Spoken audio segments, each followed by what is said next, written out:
Hey guys, this is Jen from ScanNCut Canvas and Scallop on Facebook. Today we're going to be doing a video on the DX and key fobs. People have wanted me to do a video showing you how to cut the key fobs that are done, fully stitched, and then cutting them out on the DX. Okay, I will tell you that every time I have tried, I have got the error message that it is too thick to be cut. I went through, oh sorry, you guys can't even see this. I went through, let me see if I can bring this in as close as I can. I went through and found the absolute thinnest piece I can. Okay, so here, that is super thin vinyl. Okay, this is the regular black backing vinyl. And there's the top piece. So when I say the glitter that I have used twice now on mine, that's what it is. Okay, I've used it on I think it was an orange and a pink piece. No, so 3. And I've also used this green. So all 3 times it is said it's too thick and it cannot be cut. So we're going to try it again. Only this time I'm going to make a video out of it. So watch, it'll probably work this time. That's how things with me go. But we're going to try it. Okay, so I have some barn key fob that I made up that we are going to try. So let's get stitching. Now I made my file to be I need to stop leaving my stuff stuck to this forever. I made my file to be 3 by 8.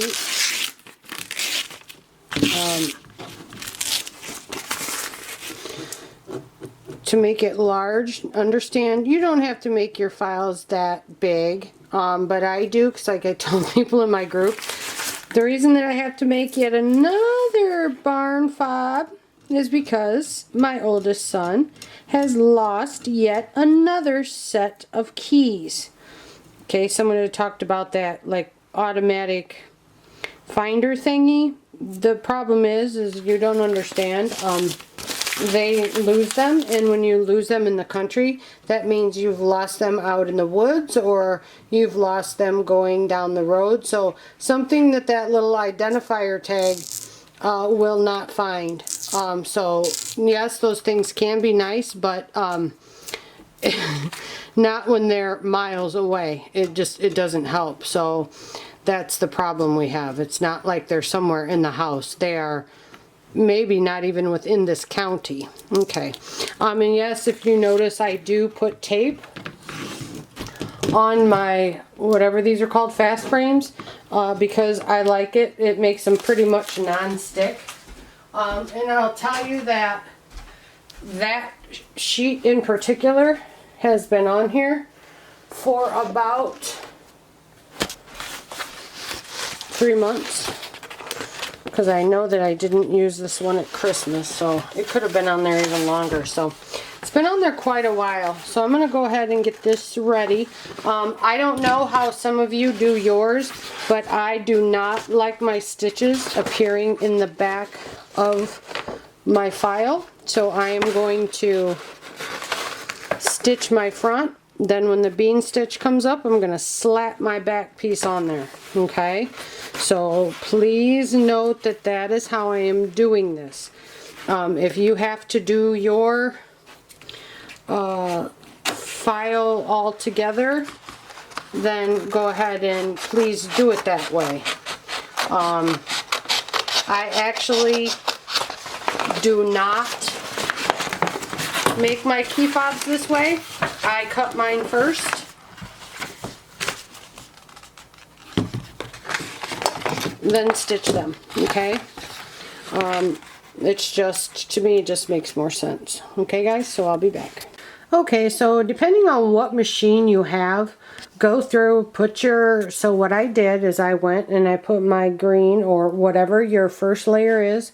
This is how I do mine.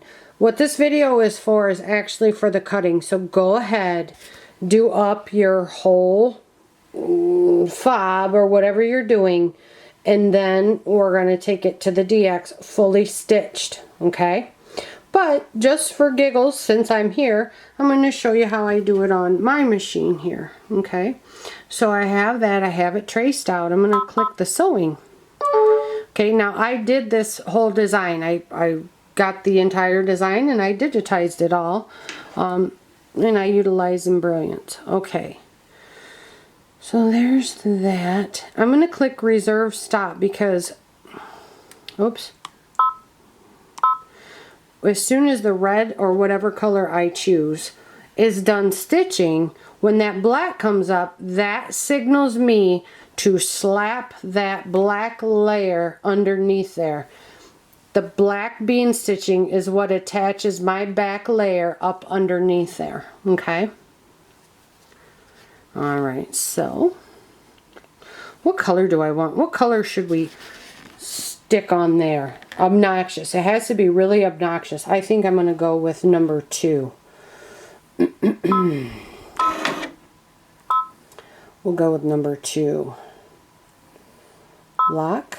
I think number 2 should be good to go. Yep. And let's let it start. That should be a really wild, obnoxious color. No, dogs, do not start. Alright, so we'll let it rock out and come back. Alright, so here we are at the machine.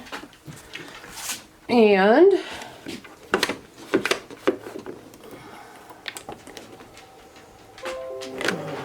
okay. I didn't import my pattern over here because I thought, you know what, there's lots of people that don't have patterns or don't have the outlines, because when I build mine, I create a stitch, then I create the bean stitch, then I also have another outer layer that is my cut file. Well, a lot of you that don't do it that way probably don't have a cut file either, okay? So what are you going to do? Okay, so let's try this again. And for those of you that use ScanNCut a lot, you can pop in your PES file into ScanNCut a lot. Bring that on up.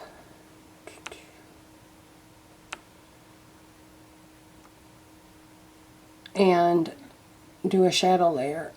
And that'll give you exactly what you need. And if it's got the stitch lines, just do your path simplify. And that will help you get rid of it. Okay.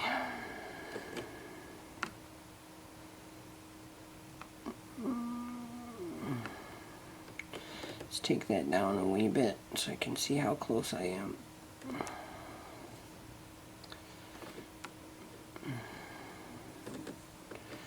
Maybe this will help some of you that... Oops. Helps if you get the right one, Jennifer. Yeah. For those of you that have a hard time seeing, maybe using that lighter background will help. So instead of having it real dark, if you switch and use that lighter background. Oh, looky there. What do you know? I remember in class telling people that say that, well, I have a pattern maker that says just click increase 3 times and it'll work. Now you see why it doesn't work. Okay, so let's make sure it all goes evenly around here. Okay, that looks good. Oops, let's bring it down a little bit. Okay, and watch, we'll get all the way through this and it won't cut because, oh crap, because it's too thick. Why did I just do that? I don't know.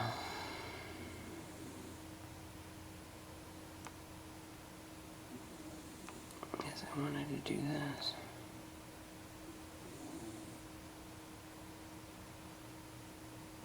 Okay, so let's go up.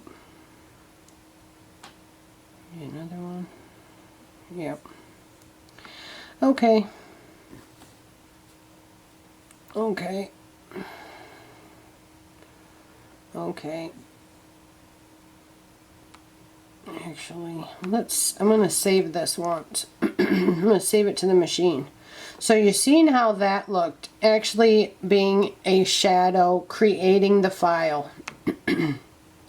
Alright. Now let's pull up just the PES file and increase it, and I want to show you what I was talking about because it might have been hard for you to see it the other way when we just increased the actual file size.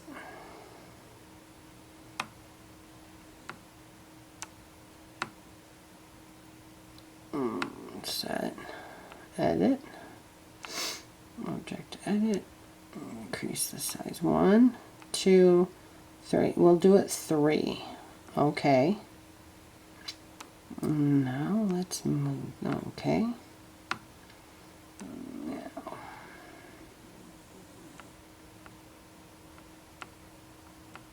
Come on. Alright, we gotta wait. We gotta wait for the machine to catch up to us. Okay. Now this is not what we're going to be using, but I want to show you what I was talking about. So this was increased by 3. So if I get it up above the roof, okay,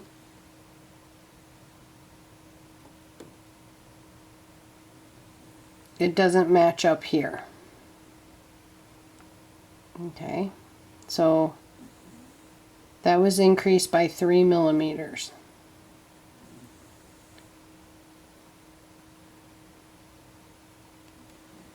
Okay, so now you see where the difference is. It's tight to this side, but then it goes over when it gets down here. Okay. Alright. Okay, object edit. Let's increase, oh, I always do that. Let's increase the size a bit more. So that was by 2, 3, 4. People that say just increase the size. This is what I'm talking about when I say a lot of times that doesn't work. The perfect, for instance, is if you take a heart and try to duplicate it and make it bigger by just increasing the size. It does not work. Wow, come back, my friend. Okay, so now let's try to position this a little bit better by following the roof line, the peak of the roof. Okay, let's set it down a little bit, try to make the bottom and the top equal.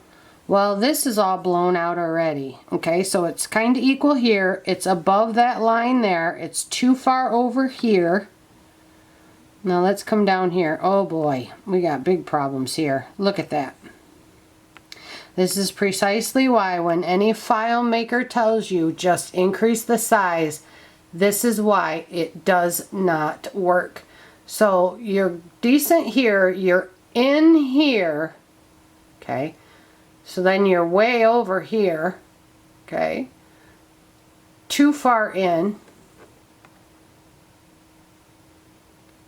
And then you are totally blown out here. So even if you brought this in a little bit and tried to make it match up there, you're already messed up here. And down here, well, you know, it just gets uglier and uglier as you go.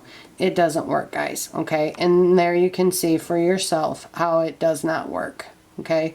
Maybe if it was just a plain box, plain straight-sided things, maybe that would be okay. Gosh, look at how awful that is. But anything like this doesn't work, okay? All right, so let's go grab our data. Okay, okay, okay. Please select, cut. Now watch this daggum thing not do it. I tell you if it does, I think I'm just going to go quit my job and check into the local fun farm. Alright, so now my cut time is 2 minutes. My pressure is -6. Everything is nice and stuck down. I have in my black blade. Everything is set correctly. This is super thin stuff, and everything is 505 down. Oh my god, it's actually working. Well, of course, go figure. Because none of the others would before. Probably because I didn't 505 and bray everything. And then pray everything. Look how fast that goes with the one speed and those straightaways, man. It's like NASCAR for the blade holder.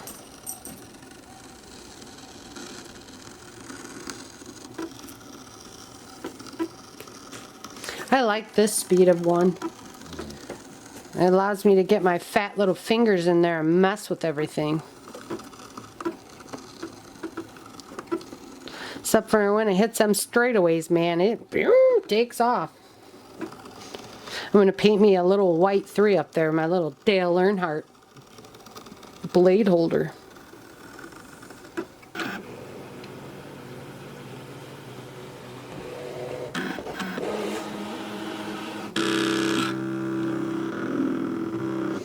So just know, before, like I said, this is my 4th try.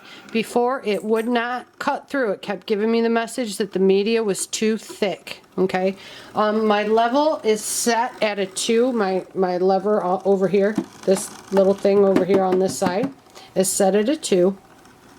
You've seen how thin this green stuff is. It is like paper thin. The black stuff is a black backing that we always use for everything. I get all of my vinyl at Mickery World. I just do, because they just have awesomely cool stuff. And no, they don't pay me to say it. They don't give me nothing free. It's just where I shop to get all my goodies.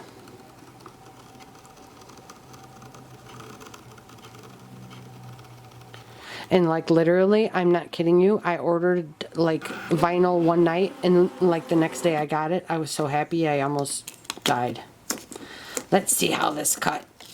Oh yeah, and this is a freshly zigged mat, so it sticks uber well. Oh my god, I'm so excited. I'm so excited. Look at it. Oh my god, I'm so excited. I'm so excited. Oh my god, I'm so excited. Look at it. Uh-oh. Oh. Did it fail? Oh yeah.